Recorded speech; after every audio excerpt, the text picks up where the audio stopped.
এবং তারপরে মার্ডার হয়েছে, কিন্তু এখনো পর্যন্ত 1 মাস হয়ে গেছে। আর এই বিচার হোক, যাতে যেগুলো চাপা পড়ে যাচ্ছে ওগুলো সামনে আসুক।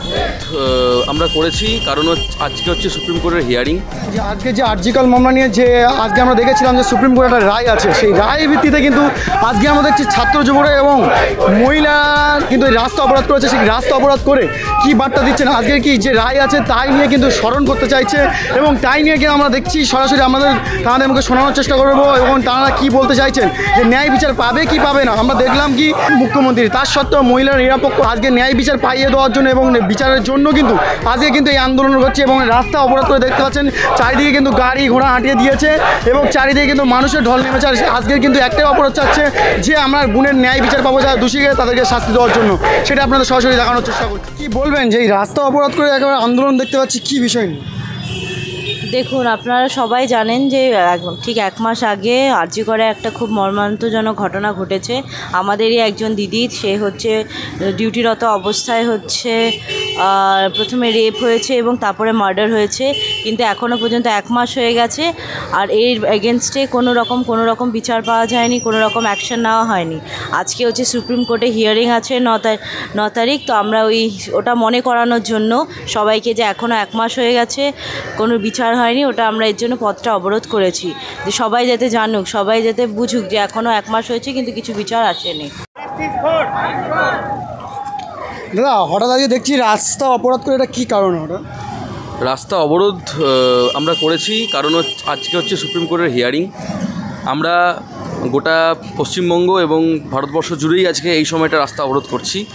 রাস্তা অবরোধ করে এই প্রতীকী অবরোধে আমরা সুপ্রিম কোর্টকে মনে করিয়ে দিতে চাইছি সময়ের চাকা আস্তে আস্তে ঘুরবে, 1 নম্বর। 2 নম্বর হচ্ছে আমাদের কিন্তু ক্লক ইজ টিকিং। আমরা ওয়েট করছি সুপ্রিম কোর্টের হিয়ারিংয়ের জন্য আজকের, এবং 1 মাস কেটে গিয়েছে, বিচারের কোনো সুরাহা হয়নি, কোনো দোষীকে সেভাবে ধরা হয়নি, কোনো রকমভাবেই আমরা কিন্তু সন্তুষ্ট নই আমরা যারা আন্দোলনকারী। তাই আজকে এই প্রতীকী ঘড়ি এবং ক্যালেন্ডার আমরা জানতে চাই যে আর কবে, আর কতদিন পরে আমরা বিচার পাবো। কি মনে হয় সঠিক বিচার কি পাবেন? আমরা ভরসা রাখছি, আমরা দেশের সর্বোচ্চ আদালতের উপর ভরসা রাখছি, আমরা ভরসা রাখতেই অভ্যস্ত বরাবর। কিন্তু তার সঙ্গে এটাও বলে দেওয়া উচিত যে আমরা পুরোপুরি সন্তুষ্ট নই। আমরা এখনও আশা রাখি আমরা বিচার পাবো এবং বিচার আমাদের সর্বোচ্চ আদালতই দেবেন, আমাদের জাস্টিস সিস্টেমে আমাদেরকে বিচার দেবেন। কিন্তু যতদিন না বিচার পাবো ততদিন আমাদের আন্দোলন একই গতিবেগে চলবে এবং এটা বলাই বাহুল্য, একই গতিবেগে বলাটাই ভুল হলো, আরও গতি বাড়বে আমাদের আন্দোলনের।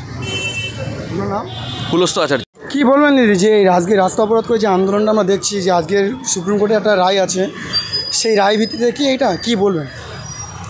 হ্যাঁ, ওর জন্যই আমরা চাই যাতে সুবিচার হোক, যাতে যেগুলো চাপা পড়ে যাচ্ছে ওগুলো সামনে আসুক।